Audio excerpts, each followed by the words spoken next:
Oke, assalamualaikum warahmatullahi wabarakatuh. Kembali lagi di channel saya Mister Ari. Oke, di video kali ini akan dibahas yaitu tentang kerajinan tekstil yang disampaikan oleh Nurwulan Agustina. Jadi simak videonya baik-baik ya, agar materi yang disampaikan nanti bermanfaat dan berguna untuk kalian tentunya. Dan jangan lupa klik tombol subscribe, like, komen, dan share ya. Oke, saya tunggu. Dan simak videonya baik-baik. Cek this out. Assalamualaikum warahmatullahi wabarakatuh. Ketemu lagi dengan saya. Kita belajar tentang prakarya ya. Untuk bab 2 ini kita akan membahas tentang kerajinan tekstil. Oke, kita lanjut. Yang akan kita bahas ini yang pertama fungsi dan prinsip kerajinan tekstil. Jadi, pengertian kerajinan sendiri ialah proses produksi yang melibatkan keterampilan manual dalam membuat benda-benda kebutuhan hidup yang dirancang untuk tujuan fungsional atau kegunaan, serta memiliki nilai keindahan. Berikutnya, tujuan pembuatan kerajinan tekstil. Yang pertama, sebagai fungsi penghias, yaitu kerajinan yang dibuat semata-mata sebagai hiasan pada suatu benda atau sebagai pajangan suatu ruang dan tidak memiliki makna tertentu selain untuk menghias. Contohnya, hiasan dinding. Untuk hiasan dinding mungkin bisa lukisan, foto gitu ya. Jadi tidak memiliki atau tidak semata-mata jadi tidak memiliki simbol tertentu atau maksud tertentu. Memang tujuannya hanya murni sebagai hiasan. Kemudian yang kedua, tujuan pembuat kerajinan tekstil yaitu sebagai benda pakai atau fungsi benda pakai, yaitu kerajinan yang dibuat dengan tujuan untuk digunakan sehari-hari atau sebagai kebutuhan sehari-hari. Contohnya pakaian, tas, aksesoris, dan lain-lain. Jadi untuk pakaian itu juga merupakan kerajinan atau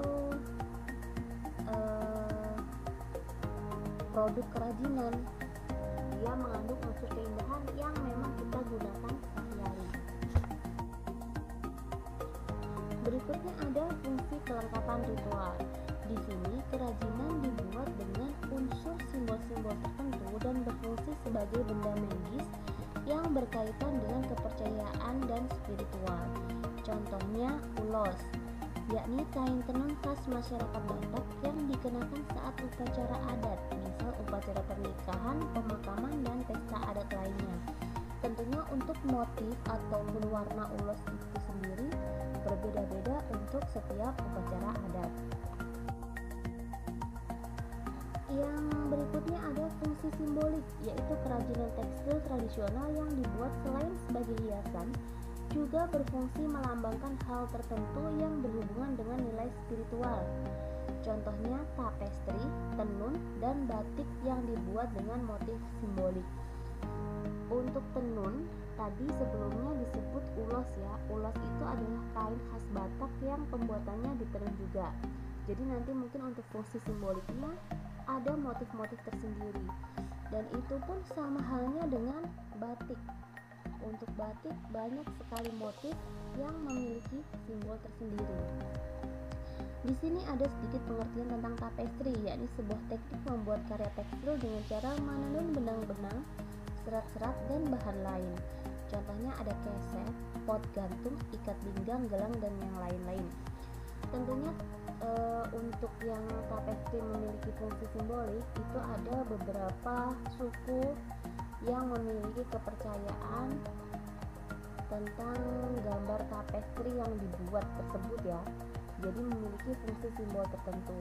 Untuk keset, pot gantung itu saya rasa tidak ada fungsi simboliknya, itu hanya sebagai contoh. Kira-kira tapestri itu seperti apa sih, yang mana sih, kayak gitu. Kalau kalian waktu SD dulu ada gelang yang dari itu benang warna-warni, biasanya beli benangnya nanti disusun sendiri, dianyam sendiri. Nah, itu yang disebut dengan tapestri.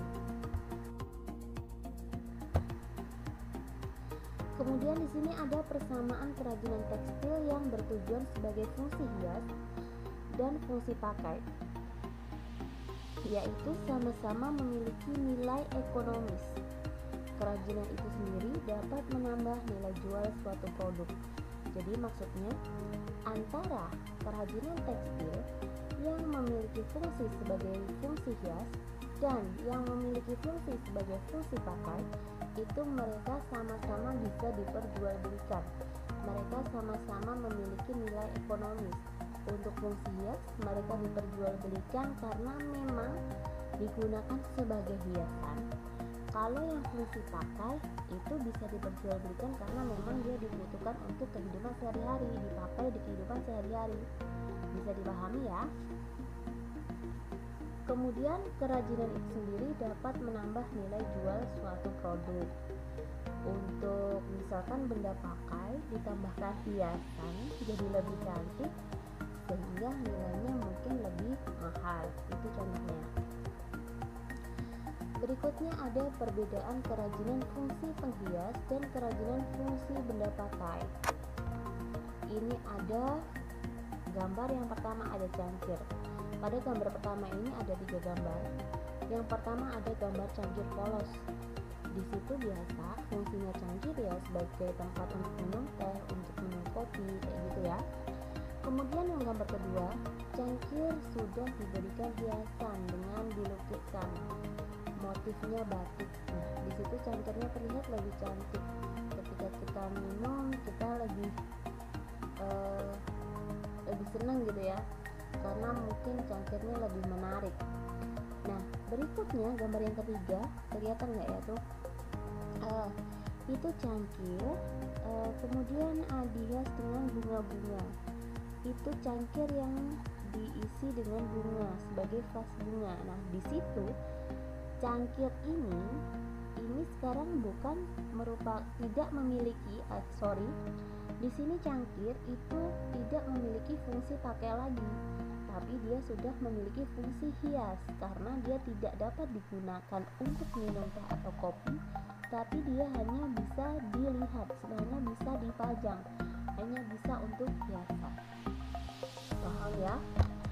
Kemudian berikutnya, ini tadi yang contoh pertama ada cangkir, contoh yang kedua ini ada sapu tangan. Di gambar pertama sapu tangan polos. Seperti biasa sapu tangan ya sewajarnya fungsi sapu tangan untuk mengelap keringat mungkin, untuk mengelap keringat yang ada di tangan kayak gitu ya, karena dia mungkin meresap kan, bahannya yang meresap keringat. Yang kedua, di situ sudah terdapat sedikit ornamen, ada tambahan sulaman kecil di ujungnya.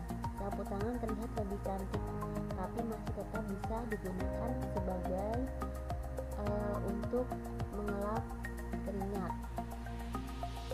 Nah, sedangkan untuk yang ketiga itu sapu tangan sudah full dengan sulaman, sehingga dia sudah tidak begitu menyerap keringat.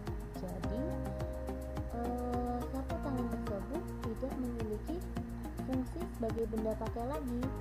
Dia sekarang beralih fungsi menjadi fungsi penghias. Sampai di sini paham ya? Oke, sekarang ada prinsip kerajinan fungsi hias dan fungsi pakai. Yang pertama, keunikan bahan kerajinan dan teknik pembuatan kerajinan. Untuk bahan pembuatan produk kerajinan biasanya bersifat kedaerahan sehingga memiliki ciri khas tersendiri. Misalkan untuk produk kerajinan dari pesisir pantai, dia ciri khasnya dari bahannya ya, biasanya dari cangkang kerang, dari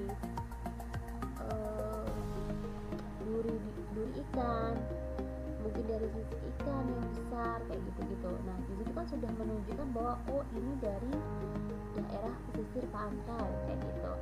Karena dilihat dari bahannya sudah menunjukkan bahan-bahan yang ada di laut. Kemudian ada juga produk kerajinan yang dikerjakan dari zaman prasejarah hingga sekarang secara turun-temurun, sehingga dikenal dengan seni tradisional. Sedangkan untuk teknik pembuatan kerajinan itu biasanya beda tergantung dari bahannya ya. Bahannya apa, tekniknya seperti apa. Seperti itu. keterampilan tangan. Kalau zaman dulu, sebentar ya, untuk keterampilan tangan, kalau zaman dulu itu biasanya atau dulu tuh biasa disebut dengan ketukangan ya, atau ahli tukang, atau disebut perajin. Itu dulu membuat kerajinan itu tanpa adanya ilmu tersendiri, maksudnya nggak ada ilmu khusus, nggak ada sekolahnya khusus gitu buat bikin keterampilan. Tapi kalau sekarang sudah banyak sekali, mungkin ada kursus bikin kerajinan, ada sekolah yang memang khusus untuk membuat kerajinan kayak gitu. Untuk keterampilan tangan di sini ada yang disebut dengan kesadaran material atau material consciousness, yaitu kesadaran seorang pengrajin untuk menghasilkan sesuatu yang berkualitas disertai kepekaan terhadap apa yang terpaut dengan perkakas itu.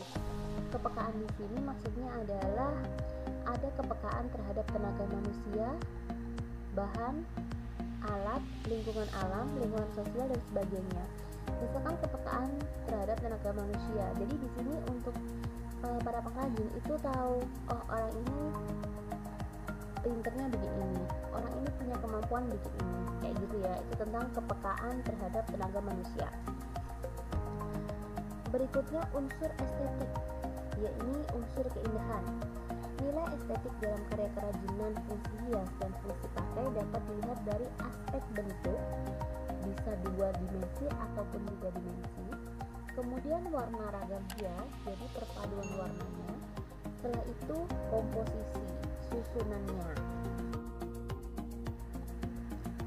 Nah, kemudian ada lagi yang disebut dengan unsur hiasan atau ornamen. Di sini unsur hiasan atau ornamen yaitu unsur dekorasi yang dibuat dengan berbagai cara, diantaranya dilukis, diukir, dan dicetak. Untuk hiasan atau ornamen sendiri, pemberiannya itu ada 2 cara. Ya, yang pertama itu hiasan pada permukaan produk, yaitu hiasannya dibuat setelah produk kerajinan selesai dibuat. Contohnya, kalian membuat kotak pensil dari serat alam, misalkan pelepah pisang. Kotak pensil atau tempat pensil tadi setelah jadi, nah itu tidak ada ornamen apa-apa. Nah, kamu ingin menambahkan hiasan dengan menempelkan biji-bijian. Jadilah di situ kotak pensil yang ada hiasannya menjadi lebih cantik. Nah, itu namanya hiasan pada permukaan produk. Jadi pemberian hiasannya setelah benda kerajinan atau produk kerajinan selesai dibuat. Yang kedua itu yang kedua itu adalah hiasan terstruktur, yaitu pembuatan hiasan dibentuk sejak awal kerajinan dibuat sehingga menyatu dengan produk itu sendiri. Contoh, kalian membuat shawl dengan cara merajut. Kalian ingin membuat motif bunga pada shawl tersebut. Jadi saat pembuatan shawl kalian sudah memainkan warna dari benang yang digunakan sehingga nanti membuat motif bunga. Jadi bikinnya itu bersamaan, bikin hiasannya bersamaan dengan pembuatan kerajinan tersebut. Bisa dipahami nggak sih? Bisa kali ya. Oke deh, kalau ada yang mau ditanyakan boleh silahkan langsung tanya. Untuk materi kita sampai di sini dulu, minggu depan dilanjutkan. Tolong materi ini dicatat ya, biar nggak lupa. Sekali lagi, kalau ada pertanyaan atau kurang paham, kalian langsung tanya, nggak usah malu. Di sini kita sama-sama belajar. Atau mungkin apa yang saya sampaikan ada kesalahan, kalian boleh membenarkan ya. Mungkin kalian membaca atau mengetahui dari buku lain, dari referensi lain, boleh kalian langsung komen ya, nanti kita bahas bersama-sama. Oke, terima kasih untuk hari ini, sampai ketemu lagi minggu depan.